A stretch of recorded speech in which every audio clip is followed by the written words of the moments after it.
actually require proof of citizenship to vote. And they have for many years now, over a decade. And what I learned back in 2022, I believe, is that they do require proof of citizenship, but they were sued over requiring proof of citizenship. And the Supreme Court said that they must accept the form from the National Voter Registration Act, from the motor voter law. And that form again, checkbox.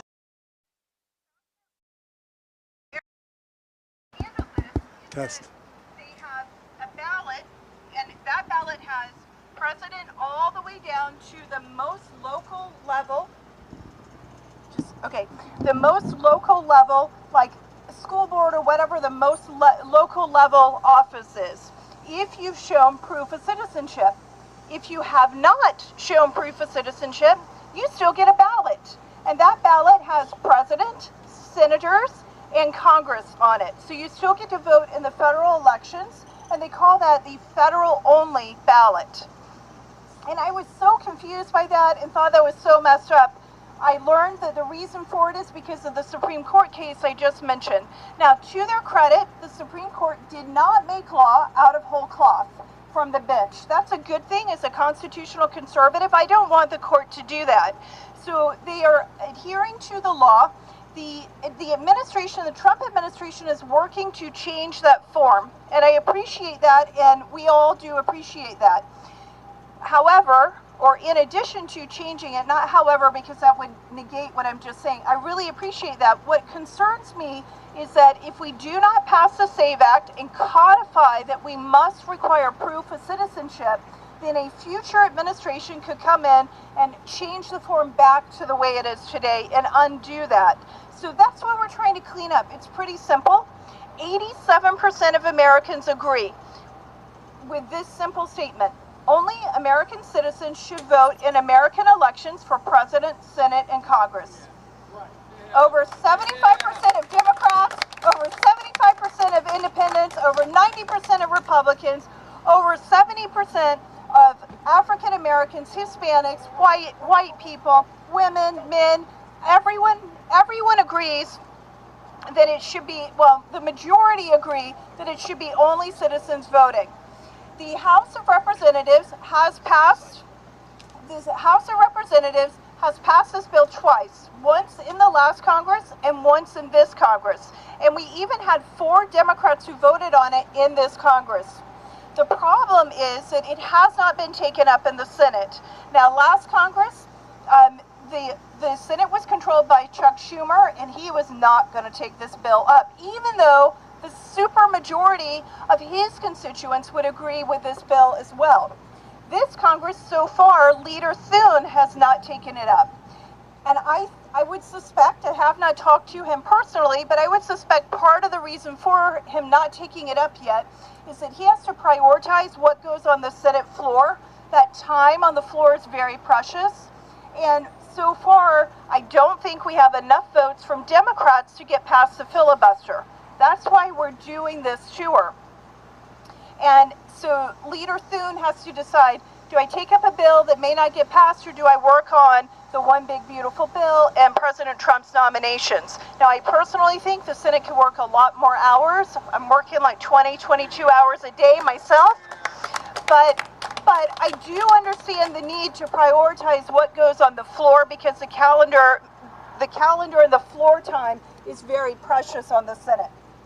So what we are hoping we can accomplish is that when the Senate and the House get back to Congress in September after the August break, we're able to attach the bill to what is considered must-pass legislation. Those are bills that Congress will pass because they feel like if they don't pass it, bad things will happen.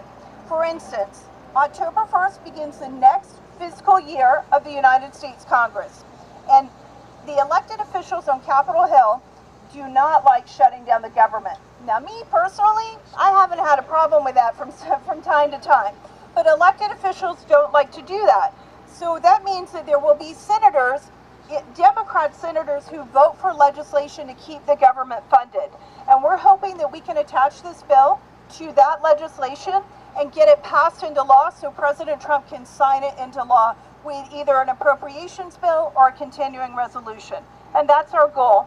I'll talk to you about calls to action that you can take, and also I'll have someone with us at the end who will also talk about calls to action that you can take to help us achieve this goal. Right now, I'd like for you to hear from some local people from South Carolina, and then I'm going to introduce a couple of our coalition partners. So the first person is the congressman from right here. It is Congressman William Timmons. Thank you so much for being with me. Thank you. Is this working? Oh, it's so much better. Okay, good. Well, good afternoon. Great to be with you. Thank you so much for doing this. We have been working on this. I've been in Congress 6.5 years. We've been working on it since day one. Chip Roy is a good friend of mine. He's the name sponsor on this bill. I was a proud initial co-sponsor, original co-sponsor. We filed it. It was literally one of the first bills we filed. So we got it out of the House. We had 4 Democrats vote for it. The whole purpose of this is to create the pressure to get Leader Thune to put it on the floor. I don't care if the Democrats vote against it, but they need to be on the record, because 80+% of the American people believe that you should be a citizen. You have to be a citizen to vote. This is not complicated. We have to have confidence in our elections. It is the foundation of our entire democracy. It is unacceptable that we are even talking about this. We have to get it done. Leader Thune has to put it on the floor. And this tour is designed to create the pressure to get Leader Thune to put it on the floor. I bet you money Fetterman will vote for it. He started voting kind of conservative these days. It's very interesting. You got the Georgia senators. Ossoff, he's up for re-election. Georgia, I bet 97% of them think you should be a citizen to vote. So we got to put these people on the record. We got to make it hard for them. I've always said this. Our goal is to make it easy to vote and hard to cheat. That's not a big deal. Making sure that only U.S. citizens vote. And we haven't even talked about the census. We got to make sure only U.S. citizens are counted in the census. And we're having this redistricting fight. If you look at all the Democrat states that have 40, 35, 45% Republicans, they don't have a single Republican in Congress. So this is an absolutely ridiculous conversation to have. We need to redistrict appropriately. We have to protect our majority. We have to grow our majority in the House. We're going to grow our majority in the Senate. These 2 years give our country a chance. The next 2 years, we're going to be up and away. It's going to be incredible. I have never been so excited about the work we've been doing in Congress. The last 6 months, we've done more for this country than in the last 50 years. And we're going to keep working hard. President Trump has the will of the people, and we are not going to waste this opportunity. Thank you for all that you're doing to help us pass the SAVE Act. We will get this done. Thank you. Thank you very much, Congressman. And thank you for all that you are doing to help advance President Trump's agenda, keeping your campaign promises and helping President Trump keep his campaign promises. Okay, the next person we are going to have speak is the chairman of the South Carolina Freedom Caucus, and the State Freedom Caucus Network is one of our coalition sponsors on the Only Citizen. I can't talk over that, so I'll just let it go past. The State Freedom Caucus is one of our coalition sponsors on our Only Citizens Vote tour. So please join me in welcoming Representative Jordan Pace. Well, thank you very much. Thank y'all for coming out. My name is Jordan Pace. I represent District 117. It's actually down in the Low Country, outside of Charleston. But I grew up here in Welford, if you know where that's at, right across the county line in Spartanburg. I'm chairman of the Freedom Caucus. We got a handful of the most conservative members of the state legislature that are fighting for this. And why does this matter on the state level? You might be asking yourself. Well, here's a few things. How many of y'all know that our state is required, because of this Motor Voter Act that was passed 30 years ago, to give voter registration, they call them voter registration declination forms, to people that we know are not citizens? Did y'all know that? And we have to pay for it. State pays for that. Sometimes some of these folks get them repeatedly, even after they've said, no, I'm not a citizen, I don't need this. They'll keep getting them in the mail.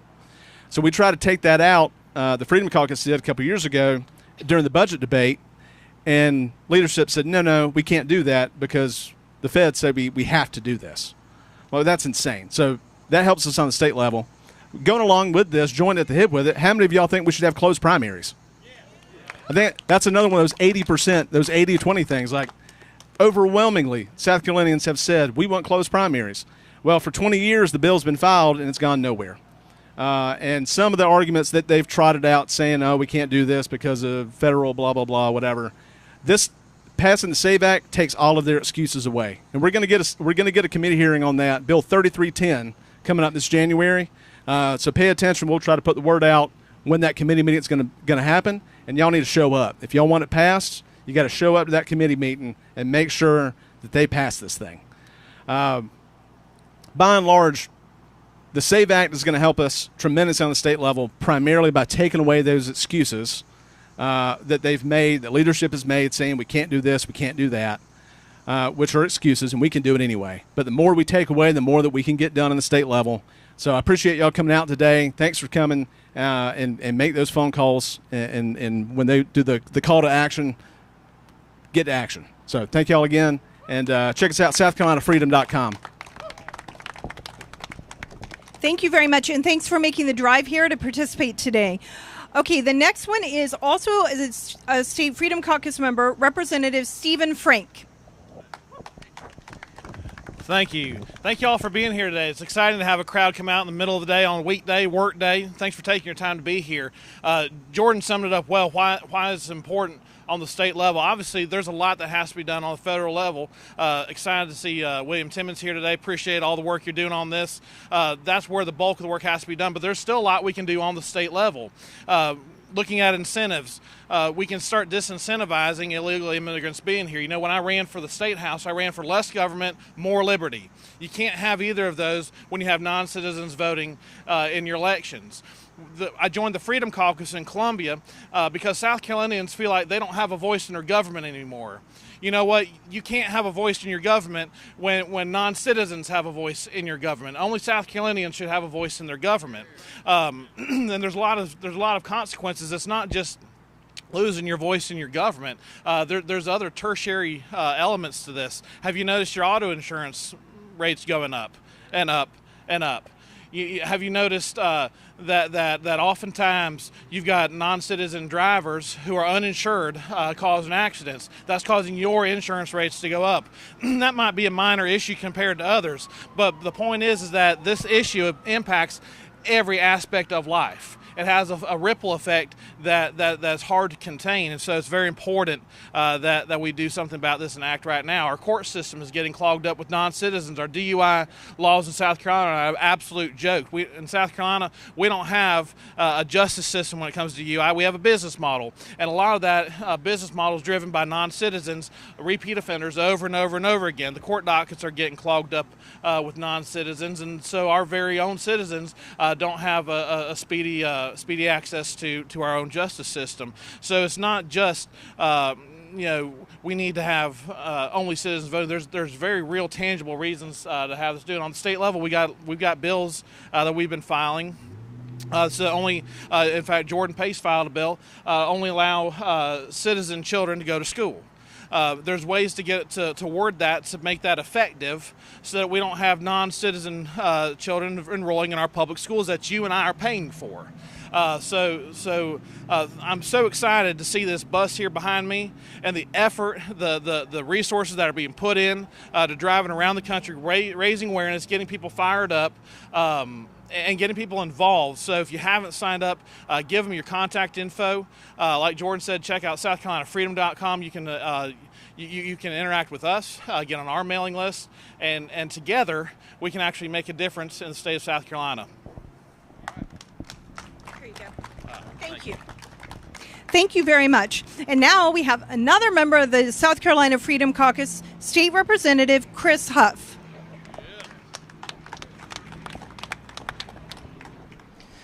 Well, thank you all for being out here with us today. I know it's kind of warm. Some of you are being smart and you grab some shade back there, but we're not going to be here too often. This is an issue that should be a no-brainer, right? I mean, this is stuff that should absolutely be common sense. And it blows my mind when we have to actually have discussions over stuff that makes absolutely no sense to even have to have a conversation over. Stuff like saving bathrooms for only women, Right? Only ladies can go in the ladies' restroom. Like that. What are we even having to talk about this for today? Right? I mean, these issues are absolutely mind-boggling. But this is another one. I don't believe any of us standing here today, or quite honestly, the majority of Americans, none of us begrudge people across the world for wanting to come to America for the American dream. Right? We have no problem with that. The American dream is what we all ascribe to. We all grew up in. We all believe in America, and we all take pride in America.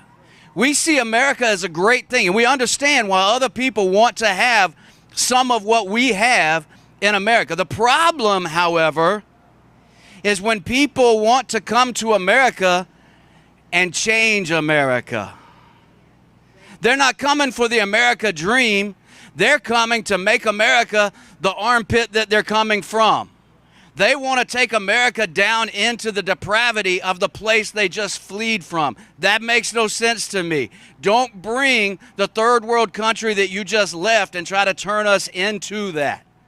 Come and experience what we have. And so that's the basic concept that we're talking about here. If you want to come and experience the American dream, come legally. All right, go through what it takes to become a citizen, and then take part in the American dream as an American citizen and all of the freedoms that come with that. That's all we're saying. There's no problem with that. Now, I understand Congressman Timmons, they have a narrow majority. All right, when it comes to Republicans and Democrats, Washington is a much more narrow majority, and so they're having to fight things that quite honestly, we shouldn't have to fight in South Carolina. We have a supermajority in both sides of the State House. This should be a non-issue for us. Closing primaries should be a non-issue for us. These are all things that make perfect sense, and it is beyond me why we as Republicans can't all come together and say, you know what, 80% of our state all believes this. 80% means more than just Republicans. All believes this. As a supermajority of Americans, why don't we make this happen? So what we need from you guys as an action, call to action, we need you guys, because y'all don't all live in my district. You don't all live in Stephen's district. I know you don't live in his district. All right? We need you to get active and talk to all of your neighbors, all of your friends, and by all means get everybody to call their rep and say, listen, what are we waiting on? What are we waiting on to close primaries? What are we waiting on to make sure that only legal, true, documented citizens are voting in our elections? What are we waiting on to purge the rolls and make sure that dead people aren't registering votes? This is crazy. Thank you to this organization and all that they're doing. Thank you to everyone who took your time to come out here today. Continue to join with us in fighting the fight. We should be able to redistrict. We should be able to do all of these things that make sense for the people of South Carolina. Help us make it happen. Thank you very much. And now, before I introduce my next speaker, I want to thank 98.9 The Word for having us here, hosting us at this location. It is the perfect location. We've got shade for people who need shade. We've got a great parking lot. We've got people driving by supporting us, and I just love this location, so thank you very much for hosting us here today. And now we're going to hear from Charlie James, who I just met face-to-face for the first time, but I've been on his radio program so many times over the years, and I'm very thankful that he's here to speak today as well. Thank you, Jenny Beth. We appreciate it. Talked to her a ton. Met her first time tonight. Want to kind of piggyback off of what Chris was saying a minute ago. It is really, we can ask these guys to go to Columbia and work harder. We can ask Timmons to go to Washington and work harder. But I have a question for you. When are you going to work harder? 12.5% voter turnout in the last non-presidential primary isn't going to change anything. 12% voter turnout in the Spartanburg County Sheriff's race, well, that's pathetic. When are we going to get out there and work harder? When are we going to be the bedrock that these people can stand on to do their jobs and to carry on President Trump's initiatives and make sure we do get back to the business of making America great again, right? So, I was thinking about who in the world would think it would be okay for non-citizens to be able to register to vote. So in order to come up with an answer, I had to think like a Democrat, and that requires me to get a ball-peen hammer and hit myself in the head a couple of times. And then it dawned on me, yes, if you are a Republican, somebody who believes in the Republican form of government, where individuals have rights, where individuals have representation, then it makes no sense to you whatsoever why you would let an illegal register to vote.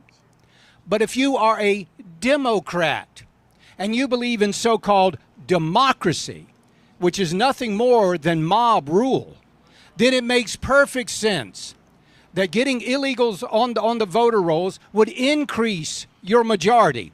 And therefore you can use that majority to grab that ball-peen hammer that I just talked about and bash the minority over the heads with it.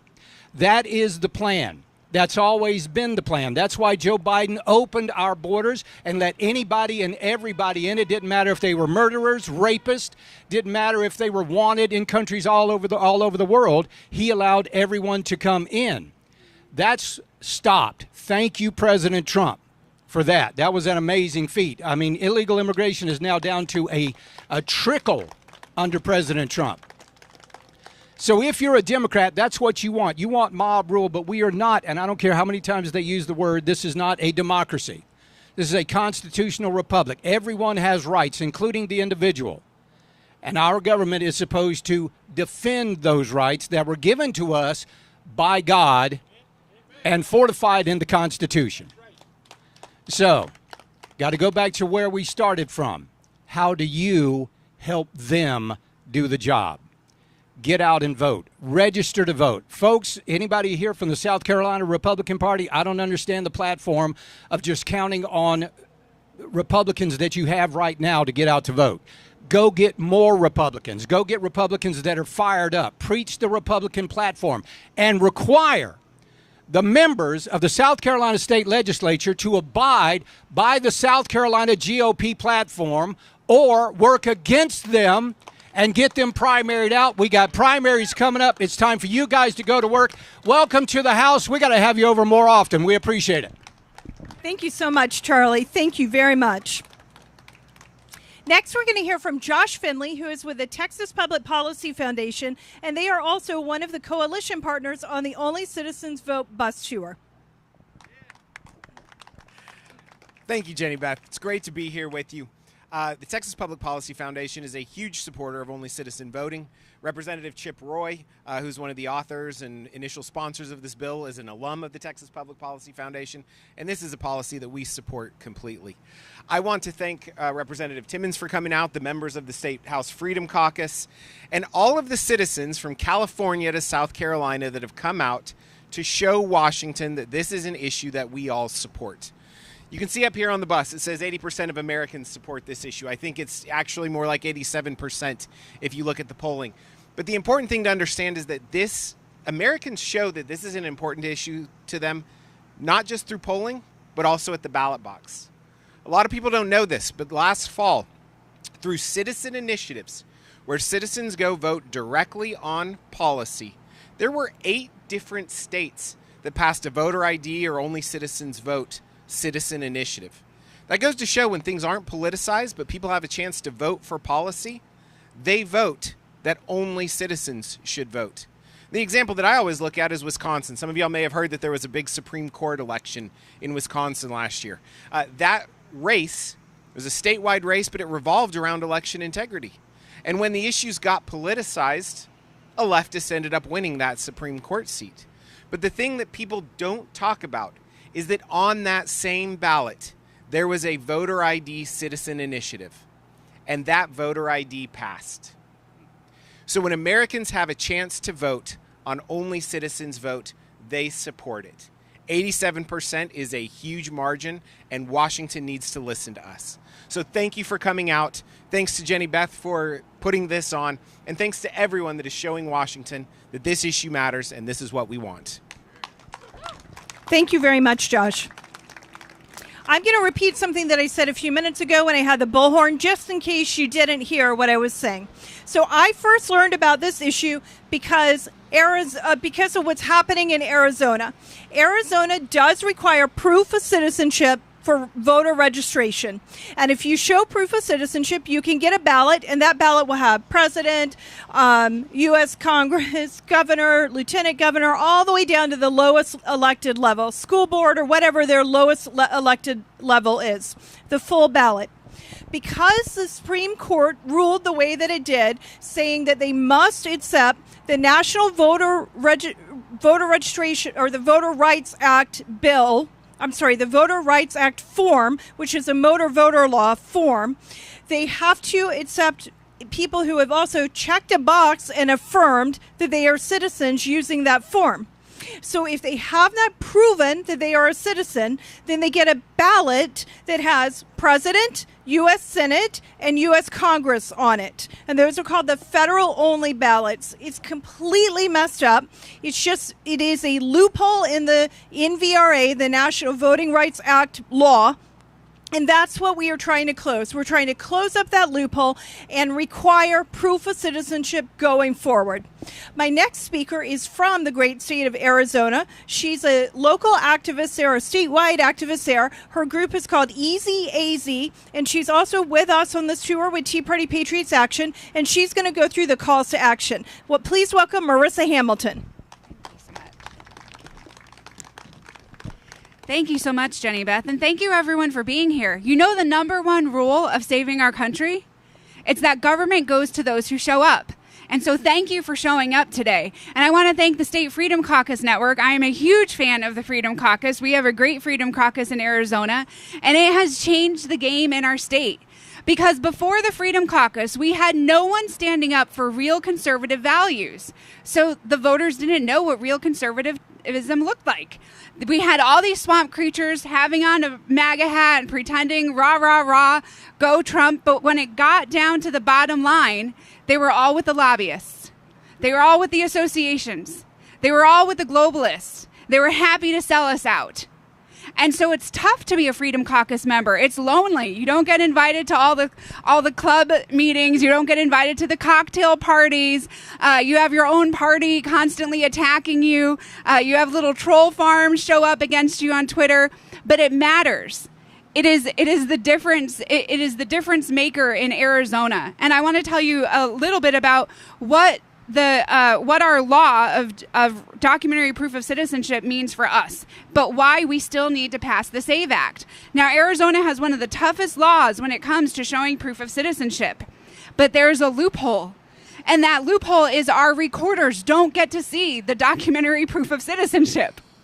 The only thing that they get is an electronic checkbox that comes in through the motor vehicle division system. And they have to trust that checkbox and say, we swear that we got documentary proof of citizenship, but you can't see it. The other loophole is when the recorders are given directly the proof of citizenship from the voters, they only have to keep it on record for 2 years. So then that's another checkbox in a data system that you have to super swear and trust that it's the right information. Well, last year, right before the general election, it was announced by the now fired, disgraced Maricopa County recorder that they had found 98,000 voters that were longtime voters on the books for over 2 decades that had not shown their proof of citizenship, but they were allowed to vote the full statewide ballot. And they said, no, it's just a little glitch. It's not that big of a deal. We're pretty sure everyone's already citizens. Well, when you dug into it, the reason why they found the glitch was because a non-citizen was registered to vote. Well, after that happened, then there was a media spotlight on it, and another person came forward and said, hey, I'm not a citizen, and the MVD system, the motor vehicle division system, registered me to vote, and I haven't been able to get off of it. But I'm not a U.S. citizen. I never showed proof of citizenship. Well, sure enough, they looked in the system, and that little check box was marked and told the recorder, nope, that guy's a citizen. Fast forward, they promised, our radical left governor super promised that she fixed everything, that everything's fine. Well, I held on to a little secret last year. There was a voter in the primary that we contacted last year, and he said, "I'm so glad you called me because I'm not allowed to vote. I'm a citizen of France. I'm legally here." He's a doctor. He said he's never voted in any election, and I checked. And he goes, "But I don't know how I got registered to vote." Again, the motor vehicle division system automatically registered him to vote. And so when we fired the bad recorder and got the new one in, I had them check. And the system showed a check mark saying, nope, he's a citizen. In his voter record, there is a jury duty form from him saying he is a citizen of France. But because our laws are not as firm as they need to be, the recorder cannot undo his voter registration record because the system tells him he's a citizen. And so this guy is stuck. He's like, I don't know what to do. I don't want to get deported. I pay my taxes. I came here legally. I'm trying to become a citizen. I'm trying to do everything right. That's why we need the SAVE Act passed. Because even in the states where we have worked so hard, the swamp and the radical left has come in to destroy our laws. They sue our laws into existence. And so we need Congress to add the SAVE Act to must-pass legislation so that it passes the Senate and heads to President Trump's desk to sign it. It makes sense for only citizens to vote. So here's some calls to action for you. Number one, we have these great petitions that you can pass around in your neighborhood if you have Republican clubs or different events that you go to, family gatherings. You want to go door to door to your neighbors. You can take this around your neighborhood and have your fellow neighbors sign it. 87% of citizens support this. And honestly, I've been working really hard to talk to as many Democrats as I can. I've been on this tour nationwide, and all of them also support citizen-only voting. It is only the tiny bit of the radical left and the NGO infrastructure and the globalists that don't want only citizens to vote. So be confident that you can go to your neighbors and have this conversation with them. I also want you to go to demandonlycitizensvote.com. It's there on the bus. Right there, demandonlycitizensvote.com. And when you go to that website, you can click Get Involved. On there, there's some other activities that you can do. You can host an ice cream social and have a gathering of friends and have them sign the petition. You can sign up for the app that connects to your phone so that you can text message your friends that would be like-minded that would want to sign the petition. Because on September 10th, we're going to go to D.C. and we're going to do a big, huge rally and press conference there and then deliver these signatures to Senator Thune, to Congress, and let them know that the people have spoken. If we are a republic, then that means that we are governed by the people. And that means that the SAVE Act must pass. And so this is an opportunity of a lifetime to change the directory of our country and save our nation. So I ask you, go to Demand Only Citizens Vote. And also, one last thing, you can also do a sign waving at a busy intersection. And so we have plenty of signs. You can grab those signs and take them with you. And then we also have bumper stickers that you can put on your car. And so Join this initiative. Don't have today be the last day of activity on this. Let's make this a movement. I'm so thankful to Jenny Beth Martin and Tea Party Patriots. This tour has been amazing. It's been awesome to see all of you. And show up to your government meetings, show up to your committees, save your state, take back your state, and we're going to save America together. Thank you, everyone. Thank you very much, Marissa. Okay, so that's going to wrap up the program, but did you hear what she said? We're going to be in Washington, D.C. on September the 10th, which is in 2 weeks. And I hope that you can go home, make plans, and join us in Washington, D.C. on September 10th. We will do a rally, press conference type event, and then we're delivering all these petitions to the Senate and congressional offices, and we need your help to get that done. And we'd love to have you in D.C. So you can take action, RSVP for D.C., go to demandonlycitizensvote.com. And now what we're going to do, we're going to end, but what I'd like you to do is come stand by the bus. I'm going to do a short video to social media so they know we've ended here in Greenville, South Carolina, and we're moving on to Raleigh.